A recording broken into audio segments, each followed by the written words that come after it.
Semua tentu pernah memimpikan dunia di mana robot melakukan semua pekerjaan kita. Mimpi itu kini menjadi kenyataan di sebuah distrik di Jepang, tepatnya di Robot Hotel. Kita bisa mencoba bagaimana rasanya hidup di masa depan. Hotel robot di Tokyo ini tidak memiliki manusia yang berjaga di resepsi, di restoran, dan di bagian lainnya. Semuanya dikerjakan oleh robot.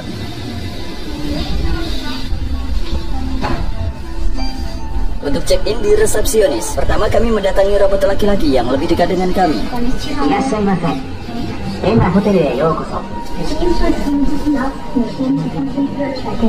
Kami kemudian beralih ke robot wanita yang memanggil kami. Welcome to Haneda Hotel. Please use the touch panel to select your language. Please scan your passport page with your picture on the device. Sesuai dengan instruksi robot, kami memindai paspor kami, menandatangani dokumen, lalu robot membungkuk dan mengarahkan kami ke mesin pembayaran setelah menyimpan semua informasi kami.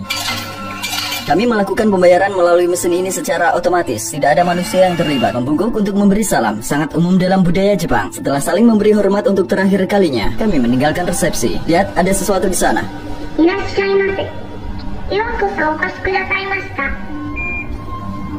Seperti yang diinformasikan oleh papan tulis di lift, di hotel ini juga tidak ada manusia yang memasak atau mencuci pakaian. Restoran di hotel ini berisikan mesin penjual otomatis. Kalian juga bisa membeli sandal dan piyama dari mesin penjual otomatis tanpa perlu berbicara dengan siapapun. Bahkan laundry juga dilakukan secara otomatis.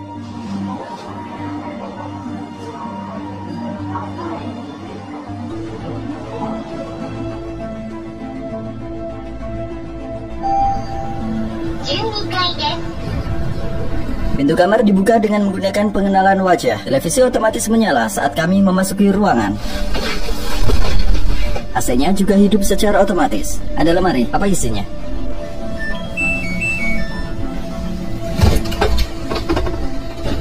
Itu ruangan yang paling menarik perhatian saya adalah lemari tempat kita meletakkan pakaian. Ia bisa membersihkan dan menyetrika pakaian secara otomatis dengan bantuan uap yang terbentuk di dalam, aliran udara panas, dan gantungan yang bergerak 180 kali per menit. Pakaian kami menjadi rapi dalam hitungan jam. Saya meletakkan sweater saya di sini. Sweaternya sangat kusut. Filter ini akan mengalirkan udara ke dalam.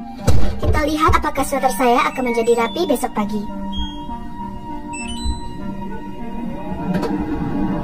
Di samping kami juga terdapat telepon pintar dan AI yang menyerupai Siri untuk mengontrol ruangan.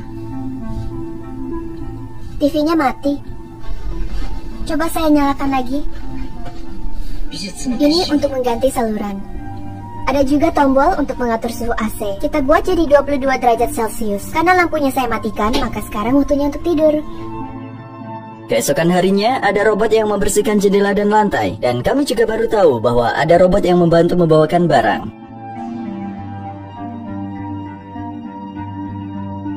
Bisnis robotik seperti Hotel Hena hanya merupakan pengalaman yang unik untuk saat ini. Namun, mereka berpotensi menjadi ancaman bagi manusia. Ketika saya berbicara dengan para pengunjung Hotel Hena, mereka mengatakan bahwa robot tidak memahami mereka seperti layaknya karyawan manusia dan mereka merasa kosong secara emosional.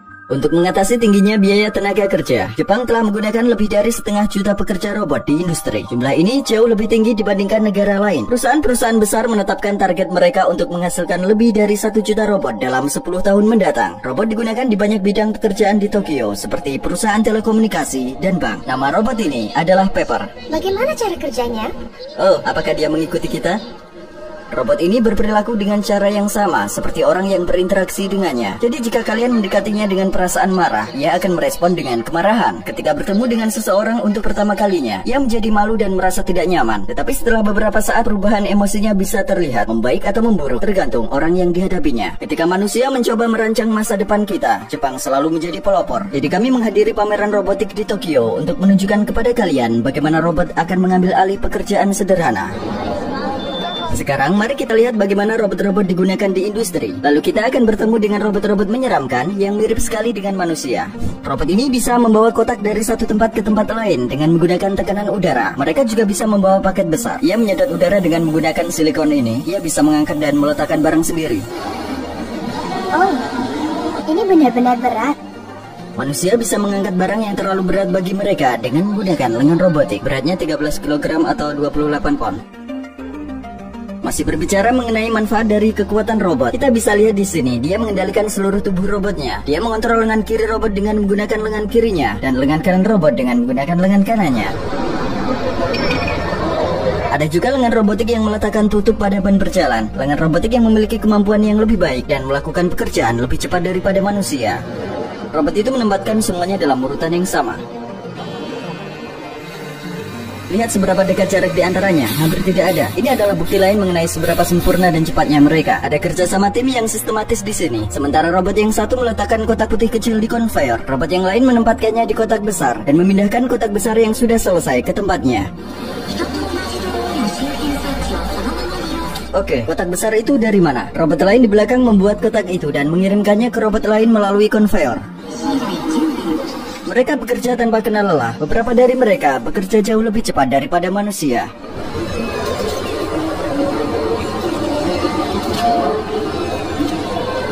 Genggamannya sangat kuat. Dan robot ini membawa sebuah jarum melewati celah dalam cincin dengan manuvernya yang sempurna. Sebuah pertunjukan yang menarik.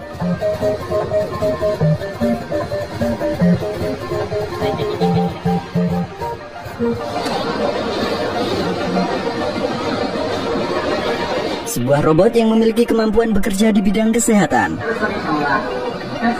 Demonstrasi di pameran ini menunjukkan kepada kita bahwa setiap pekerjaan sederhana yang dilakukan oleh manusia sebenarnya dapat dilakukan oleh robot juga. Ini adalah robot yang semuanya digunakan dalam industri. Apakah ada contoh kecerdasan mekanis yang memiliki kesadaran seperti manusia? Kami pergi ke Miraikan, museum ilmu teknologi terbesar untuk menemukan jawabannya. Di tengah jalan tentunya kami berhenti di sebuah kafe robot. Tidak ada pelayan manusia yang menyajikan kopi di sini. Semua pekerjaan dilakukan oleh robot.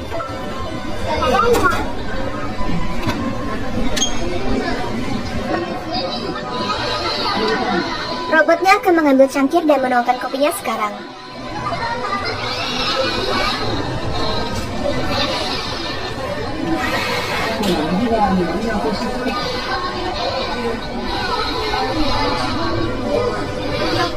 Ada juga anjing robotik di dekat kafe. His name Ivo. It's the head and two and back. So happy. Boleh saya pegang? Oh, okay. Oh, okay. So cute. Pameran di Miraikan ini menunjukkan bagaimana manusia akan berinteraksi dengan robot di masa depan. Model bumi raksasa, robot kupu-kupu, ekosistem robotik dengan kaki artifisial dan kulit silikon seperti manusia. Robot-robot ini merupakan mesin yang paling mirip dengan manusia. Ketika seseorang bertemu robot ini, dia secara naluriah merasa seperti berada di ruangan yang sama dengan orang lain dan menatap pada manusia. Ini adalah Telenoid. Ia menyerupai bayi manusia. Tujuannya adalah untuk meningkatkan komunikasi antara robot dan manusia. Ada juga robot bayi lainnya. Di bawah kulit silikonnya, tubuh asli robot terlihat seperti ini.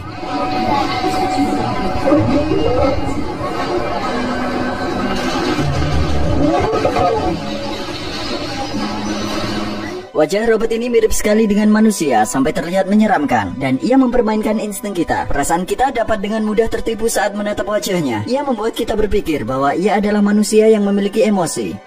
Apa kabar? Baik, kamu. Aku juga baik. Kamu robot atau manusia? Aku robot. Kamu mirip sekali dengan manusia. Ya, aku diciptakan oleh manusia. Boleh aku memegangmu? Tidak, Kenapa? aku tidak dirancang untuk ini. Oke, berapa umurmu? Aku 2 tahun. Suaramu juga aneh untuk seorang perempuan. Ya, kurasa ada kesalahan dalam pemrograman. Ya, sepertinya ada kesalahan teknis. Iya, Matamu terlihat merah semua. kenapa kamu bilang begitu? Bisakah kamu mengikutiku?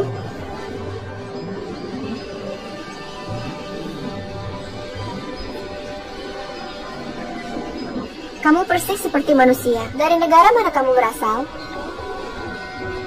Jepang. Tidakkah kamu merasa tidak nyaman bahwa orang-orang berdatangan ke sini setiap hari untuk melihatmu?